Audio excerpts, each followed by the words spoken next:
एक और दवा का नाम मैं आपसे बात करना चाहता हूं, याद आ गया, निमोसुलाइड। निमोसुलाइड के बारे में सारी दुनिया के विशेषज्ञ एक बात पर सहमत हो चुके हैं कि ये बहुत खराब और खतरनाक दवा है। ये जितने लोगों की जान बचाती है उससे ज्यादा तकलीफ में डाल देती है।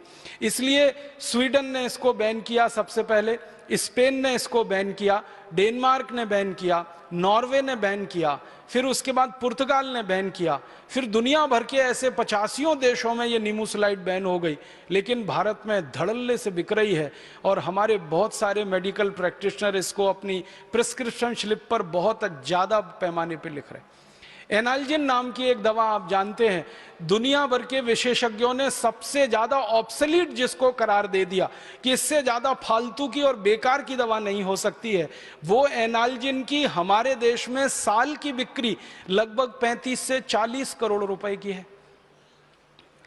अमेरिका में जिस दवा को कोई पूछता नहीं, यूरोप में जिस दवा को कोई पूछता नहीं, लैटिन अमेरिका में जिस दवा को कोई पूछता नहीं, एशिया के देशों में जिस एनाल्जिन को कोई पूछने वाला नहीं है, आपको शायद मालूम होगा कि टेक्स्ट बुक में से भी ये दवा बाहर हो चुकी है सालों साल पहले। लेकिन भारत में इसका इतना बड़ा बाजार है एनाल्जिन का, लगभग 35 करोड़, पिछले साल का मैंने मार्केट पता किया, 37 करोड़ रुपए की बिकी है ये दवा। और ये ऑफिशियल है, आपको हर बार मैं ये कह रहा हूं कि आंकड़े जो है वो सरकार जो रिलीज कर देती है, जो अनऑफिशियल है, गैर कानूनी तरीके से ये बना के बाजार में बेची गई होगी, उसके बारे में हम अंदाजा नहीं लगा सकते। निमोसुलाइड का मार्केट जहां सब बंद हो रहा है दुनिया में, यहां धड़ल्ले से चल रही है। एनाल्जिन का मार्केट जहां दुनिया में बंद है वो भारत में धड़ल्ले से चल रही है। आपको बड़ी हंसी आएगी सुनकर कि अमेरिका की कई कंपनियां, उनमें से एक कंपनी विशेष रूप से एक दवा यहां बेच रही है, उसका नाम है विक्स। भारत में एक छोटा सा सर्वे किया था हम लोगों ने, और वो सर्वे ये किया था कि किसी भी केमिस्ट के काउंटर पर बिना डॉक्टर के प्रिस्क्रिप्शन के सबसे ज्यादा बिकने वाली दवाएं कौन सी हैं, इसका एक छोटा सा सर्वेक्षण किया था। हम लोगों ने एक टीम बना के काम किया था। पता चला कि बिना डॉक्टरी प्रिस्क्रिप्शन के किसी भी केमिस्ट की दुकान से सबसे ज्यादा जो एक ब्रांड नेम बिक रहा है वो यही है, विक्स। गले की खिचखिच, विक्स की गोली, सर्दी खांसी जुकाम, विक्स ले लो, इसमें तो विक्स ले लो, उसमें तो विक्स ले लो, ऐसा धड़ाधड़ विज्ञापन ये करते हैं। और सारे देश के लोगों का दिमाग ऐसे बनाया हुआ है कि सर्दी खांसी जुकाम सीधे विक्स में जाओ, और गले की खिचखिच हो जाए तो विक्स खाओ, तो इसके लिए विक्स लगाओ, तो उसके लिए विक्स लगाओ। अकेला एक ब्रांड नेम सबसे ज्यादा बिक रहा है। फिर मैंने और हमारी टीम ने ये जानने की कोशिश की कि अच्छा पता लगाओ, ये जो विक्स का ब्रांड नेम है जिसको एक अमेरिकन कंपनी भारत में बेच रही है, उस कंपनी का नाम है प्रॉक्टर एंड गैम्बल। ये कंपनी अपने देश में बेच रही है क्या इसको, और यूरोप के देशों में बेच रही है क्या? क्योंकि प्रॉक्टर एंड गैम्बल का मार्केट तो दुनिया भर के देशों में है, 56 देशों में व्यापार करती है।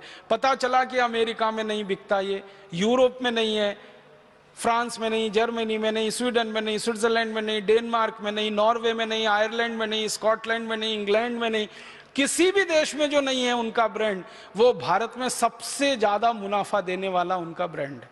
प्रॉक्टर एंड गैम्बल के एक अधिकारी को मैंने पूछा था कि आपके जितने भी ब्रांड हैं भारत में सबसे ज्यादा मुनाफा कौन देता है, तो उन्होंने कहा बाकी तो घाटा देते हैं, मुनाफा तो खाली विक्स देता है। बाकी तो घाटा देते हैं, मुनाफा तो विक्स देता है, तो बाकी का घाटा विक्स के मुनाफे से वो पूरा कर लेते हैं। और इतने धड़ल्ले से सारे देश में ये बिक रहा है। इसी तरह की बहुत सारी दवाएं हैं बाजार में जिनको हमारे देश में टेलीविजन के विज्ञापनों के माध्यम से, रेडियो के विज्ञापनों के माध्यम से, अखबारों के विज्ञापनों के माध्यम से ये कंपनियां बेच लेती।